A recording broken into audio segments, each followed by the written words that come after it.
Okay, hi everybody. Today we're going to go through the CNC plasma machine, some basics about how to use it and how to be safe around it. First thing about being safe is wear some clothes that isn't going to catch on fire. That's kind of the #1 rule. Also shoes, it's good to wear shoes that aren't going to burn through when a piece of molten metal hits your nylon. Just expect it like a MIG welder, lots of spray, and but otherwise it's not terrible. The most of the danger happens when you initially pierce the steel, and a big shower of sparks comes up and can get in your eyes if you're not careful. So always wear eye protection. Even though people say you don't really need eye protection for plasma, I think you do. So that is safety. So there are 3 kinds of software that you need to be able to run this machine. One is your drawing program. Today we're going to use Inkscape.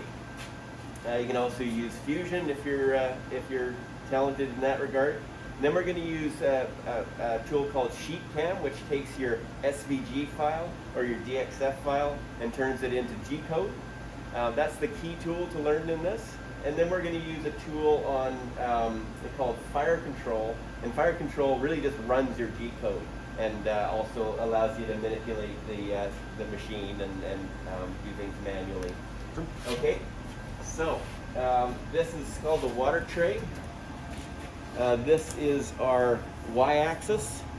This is our Z-axis. Here's our plasma cutter right here. This is going to be our Z-axis. Our Z-axis, we went Cadillac and we got this thing called torch height control, which automatically adjusts for any bumps or warps in the steel itself, because being the right distance from the steel is actually quite important to a good cut. And we've got the controlling laptop. It'll, by the time you see this video, it'll probably be a controlling tower or a keyboard. But anyway, you need a machine to run this machine, and the electronic controls are just back here if you can see them. And that contains the input from the PC and then dishes those commands out to these stepper motors, okay, and also the plasma controller itself. And if you go back on the floor here, you've got the Razor Cut 45 plasma cutter. Let me just show you where to turn that on while we're down here. There's a switch at the very back. It's a rubber booted toggle switch, and it's right here, okay? It's already on, so we won't turn it on. All right, can we do it? Sure. The rest is software. If you have things go by too quickly in the software, don't worry, the manual has screenshots and so forth about what to do. I'll put my password in so everybody can see. All right, first tool that we're going to use then is Inkscape.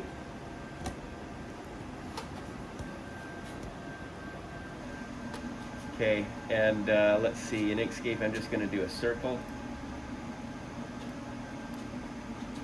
And that's it. I'm going to, in Inkscape there's things, there's stroke and fill. I'm going to make sure that there's no fill, and the stroke is set to quite thin. So my fill is X'd out, and I go to stroke paint. That's okay. It's set to probably black. And then stroke style, it's 0.1 millimeters, which is nice and thin. Okay. In the tool itself, in SheetCam, for example, it'll just read that line as infinitely thin anyway. But just for your own accuracy and seeing things, it's useful to have it thin. So we've got our diagram. Sorry, it's kind of boring, but now we're going to save that as an SVG file, which is the default. So I'll go in, I'm in my N drive in temp, and I'm just going to call this circle. Okay, and save that. So now we're done in Inkscape. Might be another type in there as well that's acceptable. Here's a tool called SheetCam. Let me show you what's going on here. You've got this gray section here that represents the machine. Okay, You've got this burgundy section that represents your stock material. Sheetcam refers to it as just material. And then you've got something in the corner here, which is the drawing itself. Okay? When we start a new process of building G-code, what we do is we first import a drawing, and that'll appear here in this first box. And then we select a tool. There's only one to choose from, the plasma cutter. And then we create an operation. And to do that, we click on that very first icon there, which stands for the plasma cutter. Okay, so let's go through that. We're going to go File. Come on. File, Import Drawing. And all we're going to do is get that file that we just created called circle.svg. Open that up.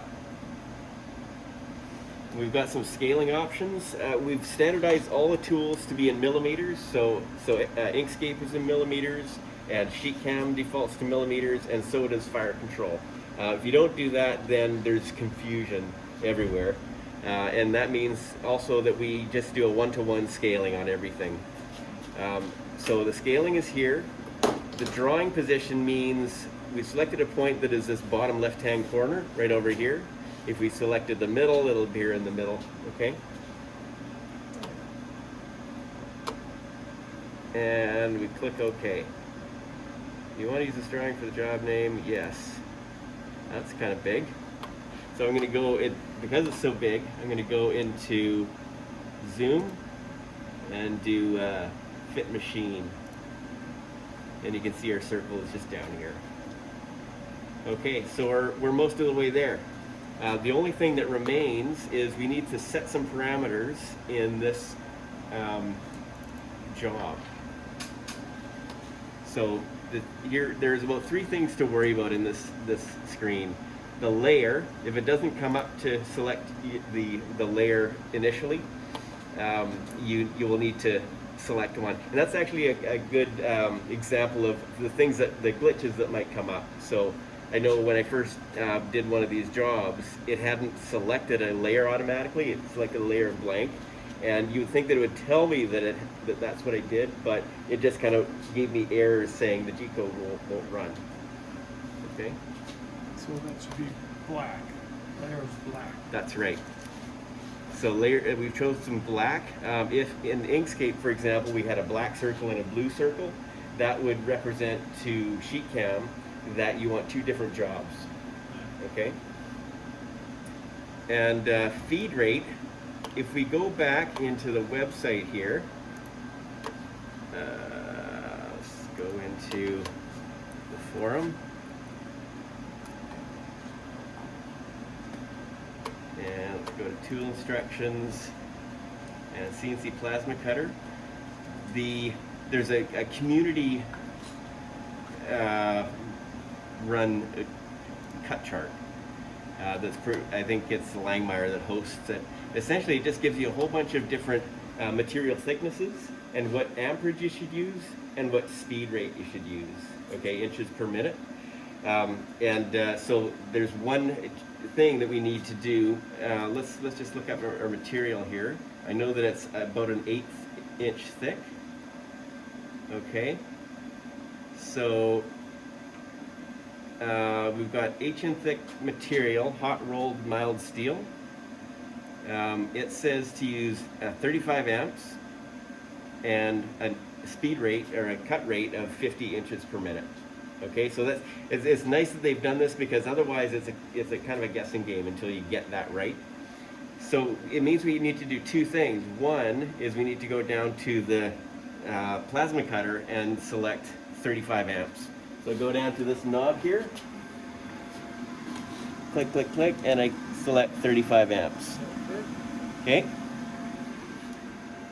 Then we go, we're done with this sheet. Then we go over to Sheetcam again in our materials, in our feed rate, and we put in 50.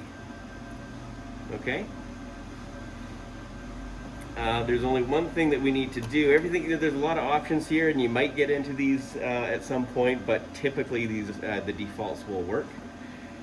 So I go into next,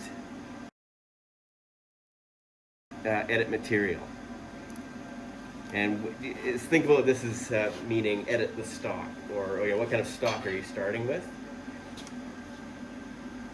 First of all, it wants the size. So it's kind of arbitrary because we're only using a small portion of it. But let's say it's 100 by 100 millimeters. So I'll just go 100 by 100, and then a thickness of material. We would put in 0.125 inches, 0.125 inches. Wiggle, wiggle, wiggle. And I think that works, even though it's in millimeters. Yeah, it automatically translates it to millimeters, so that's kind of nice. Okay, and everything else is just defaults. So we click OK there, and then we click OK there,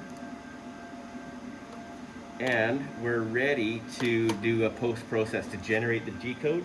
They call that post-processing. We go File, Edit, or Run Post-Process. And it's come up with a name called circle.tap.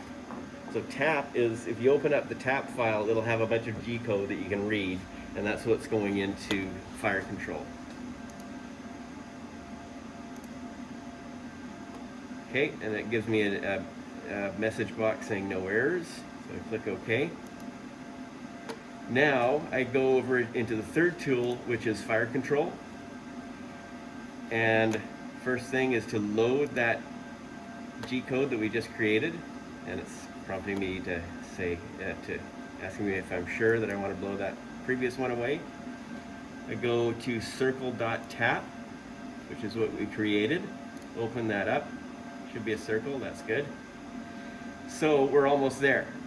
The next thing is we need to position this head so that it appears whereabout we want that stock.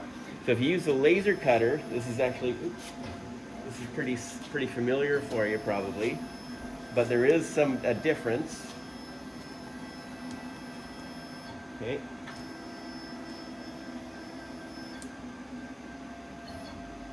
So we've positioned this head where we want to start that lower left-hand corner. In the laser cutter, we would just go, but in this tool here, we need to zero all the axes first. Okay, so just click this zero all axes. You can also zero them one at a time. We don't need to worry about Z because Z is controlled by torque height control, but we just zero them all the same. If you want to just show how you change the jog speed, the speed that you move it around with the arrow keys? Yeah, so jog speed, there's some extremes going on here. This is the slowest speed at the top, and you can see how slowly that head is traveling. Hopefully you can see that. And then there's also the other end of the spectrum, which is really fast. So you probably want one that's in the middle. Okay? And then now that you move, you want to re-zero your axis. Yeah. Okay, so we zeroed the axes. We're also at this point going to do a dry run. The way dry run works is it will cut your tool path, but if you're in dry run mode, it won't fire up the plasma cutter. Okay? So, but you have to remember that if you don't get into dry run mode, you're full on plasma cutting. So let's go dry run, and then now, just to see where our path goes, we're going to click start. And it's not just a box, it runs through the entire path. So that was easy. Okay. There are some overrides here. If you don't want to go back into your, say you're finding that you're not quite cutting all the way through, what you can do is slow down your travel speed, your feed rate, to say 90% of what the file reads as, what your G-code reads as, and that saves you going back out into SheetCam and changing your inches per minute and then going importing it back into fire control. So it's just quick overrides. The other override is called pierce delay. And if you're finding that you're not getting all the way through when the plasma cutter wants to start the cut, that'll end badly because it won't do the rest of the cut as well all the way through. So what you can do is increase the pierce delay, and that means that, for example, you're going to hold on that first initial spot for a second rather than half a second, and ensuring that you get all the way through the material, and then it'll start its cut. Okay, so those are the two overrides. Now, we've done our dry run. We're going to get out of dry run mode. Okay, and now we're ready to cut. So now's the time to put on PPE.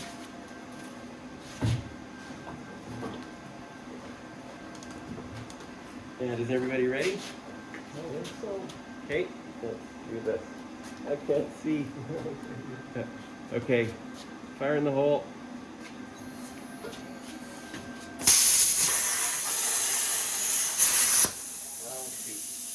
So that's a good example of what can go wrong. I got the, I'll wait till this stops.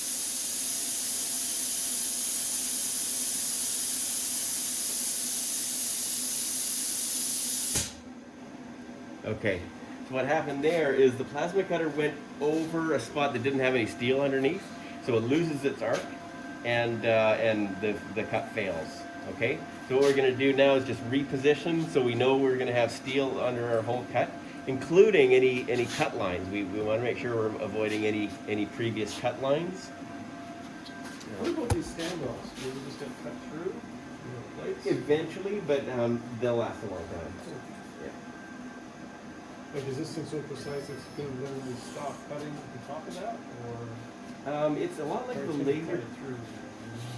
It's not like the laser cutter. It'll just cut a certain distance through, and you'd probably aim for maybe an extra millimeter or something.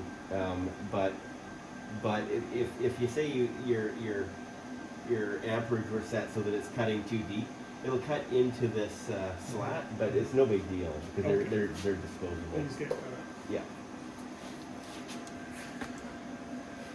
Okay, so now another difference from the laser cutter is that in the laser cutter you can move to a position and it will cut relative to that new position that you've jogged to. In this machine you need to zero your axes again. Okay, so we go over back here, zero all axes, and now we should be good to go again. Helmets everybody. And go.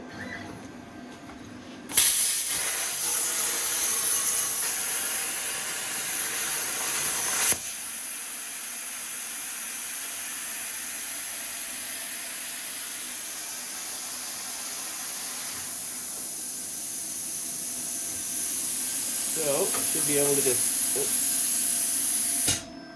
should be able to knock that out. Yep. So it's probably a little too shy. Yeah. So let's do let's try this out. It's good debugging exercise. So let's go back to a different position. Let's go. We'll cut right there. Zero our axes. And then you want to reduce your feed rate to like 90%? Exactly. Let's do that. 90. I want to make this, I want it for sure it to happen, so I'm going to go 80. All right, so now we're just going to click start again. Good.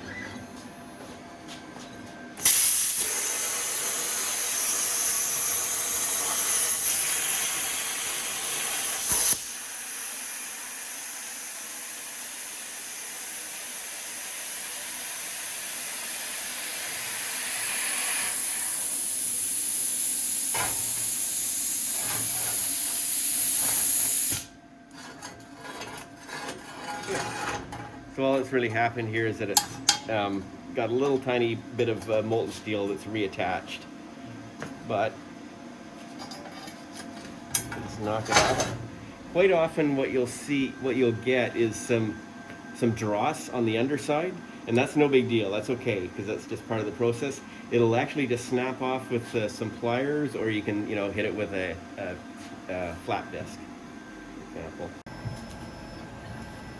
One thing that we need to talk about is the water level and then changing the water. You'll notice the material, it's just water. It gets pretty gunky in here. And over time, when you do cuts, it's going to build up with a lot of slag and rust and so forth. So minimum every month, we're going to be draining these 2 trays. There's 2 different drain ports under here. One there, one over there. Drain it into the buckets and then take them probably outside to just dump. And then for the actual slag that remains in the table, we'll be using this vacuum here, wet vac, and just vacuum it all up. Whole process can be done in 10 or 15 minutes, and once a month. It's the right thing to do. And what sort of water levels needed on the table when you're cutting? So what you see here, it's got about a ½ an inch in the bottom. That's probably too low. I would recommend going to about a ½ an inch from the top of this lip, this water tray lip.